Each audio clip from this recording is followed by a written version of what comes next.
नमस्कार दोस्तों, मैं Meetu Saini learning phase in physics में आपका स्वागत करती हूँ। आज हम करने जा रहे हैं इलेक्ट्रोस्टैटिक यूनिट फर्स्ट का सब टॉपिक इलेक्ट्रिक फील्ड। मैंने अपने पहले कुछ वीडियोस अपलोड करे हैं, उसमें मैंने कूलम्ब्स लॉ तक का सारा डिटेल में बता दिया हुआ है। तो आज मैं नेक्स्ट टॉपिक करवाने जा रही हूँ, दैट इज़ इलेक्ट्रिक फील्ड। तो इलेक्ट्रिक फील्ड क्या होता है? इलेक्ट्रिक फील्ड से पहले मैं कुछ एग्जांपल दूंगी। हमने मैग्नेट तो देखा हुआ है, तो मैग्नेट क्या करती है? सपोज करो ये मेरी मैग्नेट है, तो मैंने यहाँ पे एक मैग्नेट रखी हुई है। तो हम अगर कुछ आयरन के नेल्स अगर इसके पास रखते हैं तो ये मैग्नेट क्या करेगी? उन आयरन के नेल्स को अट्रैक्ट करेगी। तो मैंने क्या करना है, धीरे धीरे अगर मैं आयरन के नेल्स दूर लेके जाती हूँ तो हमारा जो इसकी फोर्स ऑफ अट्रैक्शन है मैग्नेट की, वो कम होती जाती है। तो एक टाइम ऐसा भी आएगा कि मैंने आयरन के नेल को इतना दूर रख दिया कि अब ये जो मैग्नेट है उन आयरन के नेल्स को अट्रैक्ट नहीं करेगी। तो इसका क्या मतलब है कि अब जो आयरन के नेल्स हैं, अब मैंने मैग्नेट के फील्ड से दूर रख दिया। सपोज ये मेरी कोई मैग्नेट है, तो पहले मैंने आयरन नेल्स यहाँ पे रखे थे, तो इस मैग्नेट ने इसको अट्रैक्ट कर दिया। अब मैं धीरे धीरे नेल्स को आगे लेके जा रही हूँ, मैं यहाँ लेके जाती हूँ तो भी ये इसको अट्रैक्ट कर रही है। तो एक टाइम ऐसा आएगा, अगर सपोज करो मैंने इसको यहाँ पे रख दिया, तो अब ये मैग्नेट इसको अट्रैक्ट नहीं कर रही है, इन नेल्स को।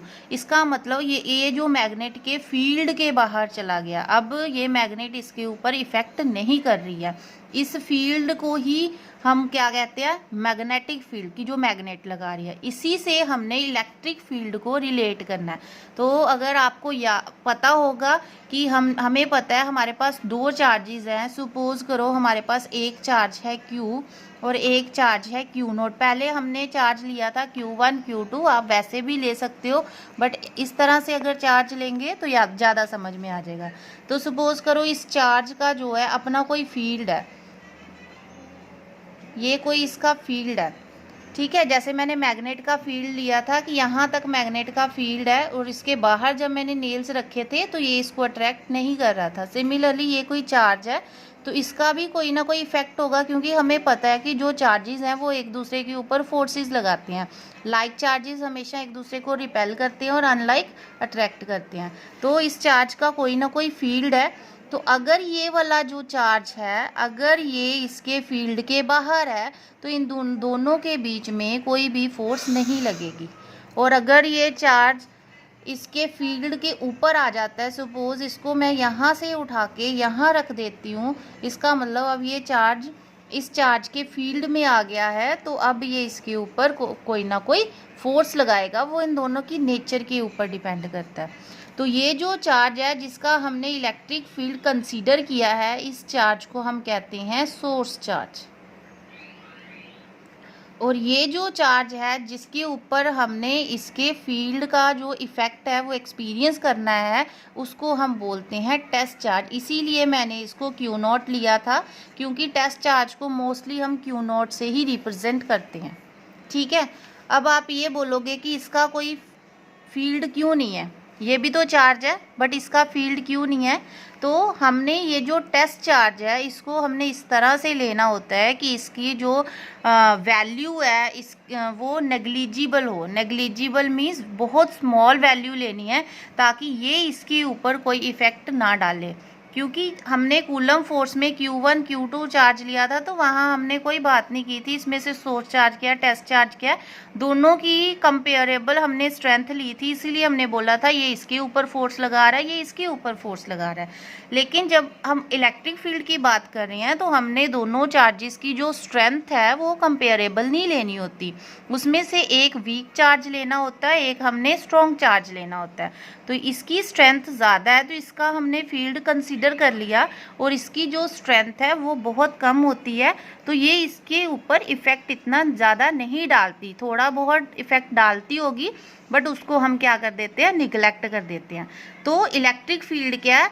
इस चार्ज के अराउंड जितनी भी स्पेस, जहाँ तक हम जो है इस चार्ज के ऊपर फोर्स एक्सपीरियंस कर सकते हैं, उस फील्ड को हम क्या कहते हैं? Electric field. तो ये तो मैंने थ्योरेटिकली बता दिया कि इलेक्ट्रिक फील्ड होता क्या है। अब मैं मैथमेटिकली बताऊंगी कि इलेक्ट्रिक फील्ड की कितनी वैल्यू होती है, उसको हम कहते हैं इलेक्ट्रिक फील्ड इंटेंसिटी। तो इलेक्ट्रिक फील्ड इंटेंसिटी क्या होती है? That is force per unit test charge. तो इलेक्ट्रिक फील्ड को हम E से रिप्रेजेंट करते हैं, तो it is force per unit test charge. तो force is F upon test charge हमने क्या लिया? Q naught. तो F अपॉन Q नोट हमारी क्या आ गई? Electric field E। अब क्योंकि ये फोर्स के ऊपर डिपेंड कर रहा है, तो force is a vector quantity, तो हमारा इलेक्ट्रिक फील्ड भी क्या है? एक वेक्टर क्वांटिटी है। तो ये हम सिंपली ये वाली जो डेफिनेशंस हैं, ये वाली जो वैल्यू है, हम मोस्टली कंसीडर करते हैं, बट एक्चुअल में इसकी डेफिनेशन एक्चुअली इसकी जो डेफिनेशन है that is E vector is equal to limit q naught approaches to zero F vector upon q naught होती है। अब इसका क्या मतलब है मैं अभी आपको बता के हटी हूँ। Limit q naught approaches to zero means जो हमारा ये जो टेस्ट चार्ज है, ये इसकी जो स्ट्रेंथ है वो नेग्लिजिबली ज़ीरो के इक्वल होनी चाहिए, मतलब nearly equal to zero. Means इसकी स्ट्रेंथ बहुत कम होनी चाहिए, इतनी नहीं होनी चाहिए कि ये चार्ज इसकी इलेक्ट्रिक फील्ड को इफेक्ट करे, तो ये नेग्लिजिबल होना चाहिए। इसलिए हम इसकी डेफिनेशन को इस तरह से लिखते हैं। अगर आप बुक्स में देखोगे तो आपको इलेक्ट्रिक फील्ड की जो प्रॉपर डेफिनेशन है, जो प्रॉपर फॉर्मूला है, वो इस तरह से लिखा जाता है।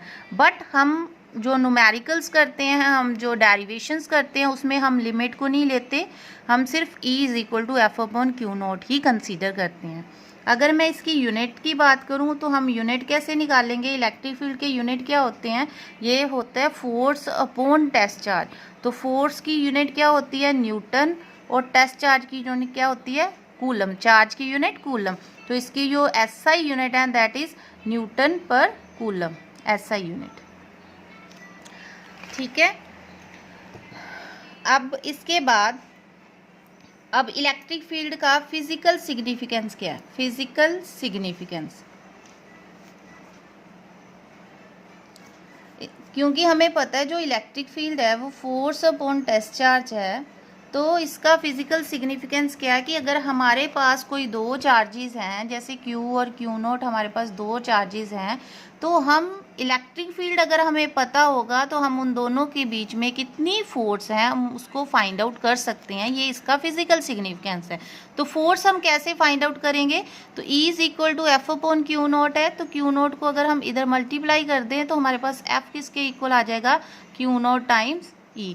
तो हमें अगर इलेक्ट्रिक फील्ड पता है, टेस्ट चार्ज हमें पता है, तो हम वहाँ से फोर्स निकाल सकते हैं। ये इसका फिजिकल सिग्निफिकेंस है।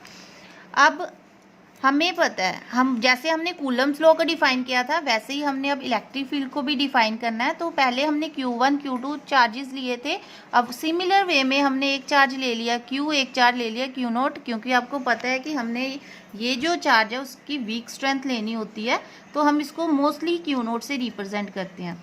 तो इन दोनों के बीच का जो डिस्टेंस है दैट इज R। ठीक है। तो इन दोनों के बीच में कितनी फोर्स लगेगी? Coulomb force. अगर मुझे फोर्स निकालनी है तो वो क्या आ जाएगा? 1/4 एप्सिलॉन नॉट, जो हमने कांस्टेंट की वैल्यू लिखी थी। Q1 Q2 होता है, तो Q1 की जगह हम Q ले रहे हैं, Q2 की जगह हम Q नॉट ले रहे हैं, अपॉन दोनों के बीच में जितना डिस्टेंस है उसका स्क्वायर, तो दैट इज R स्क्वायर। मैंने वेक्टर लिखा है तो मैं साथ में R कैप इसकी डायरेक्शन के लिए लगा देती हूँ, तो ये हमारी वेक्टर क्वांटिटी बन गई। ठीक है। हमने निकालना इलेक्ट्रिक फील्ड, तो इलेक्ट्रिक फील्ड कैसे निकालते हैं? That is F vector upon Q naught. तो 1/Q नॉट, F की वैल्यू डालो, that is 1/4 epsilon naught Q naught upon R square into R cap. तो Q नॉट से Q नॉट कैंसिल, तो E vector is equal to 1/4 epsilon naught Q upon R square into R cap. तो ये हमारी electric field की value है, जो आपने याद रखनी है। तो ये हमारी आगे न्यूमेरिकल्स में डेरिवेशंस जब हम करेंगे तो वहाँ पे ये इलेक्ट्रिक फील्ड की वैल्यू यूज़ होती है। तो फोर्स की जो वैल्यू थी that is Q1 Q2 upon R square. तो इलेक्ट्रिक फील्ड में एक Q कट जाता है जिसको हम टेस्ट चार्ज कंसीडर करते हैं, सिर्फ सोर्स चार्ज यहाँ पे रह जाता है। तो ये ध्यान में रखना, जब भी इलेक्ट्रिक फील्ड निकालना होगा तो हमने यहाँ पे सोर्स चार्ज लेना, टेस्ट चार्ज नहीं लेना। फ्रेंड्स, अगर आपको मेरा टॉपिक समझ में आ गया हो, अगर आपकी कंसेप्ट क्लियर हो गया हो, तो प्लीज़ मेरे चैनल को सब्सक्राइब करें, मेरी वीडियोस को लाइक करें। ये मुझे मोटिवेशन देता है ताकि मैं आगे और ज़्यादा वीडियोस को अपलोड कर सकूं। Thank you.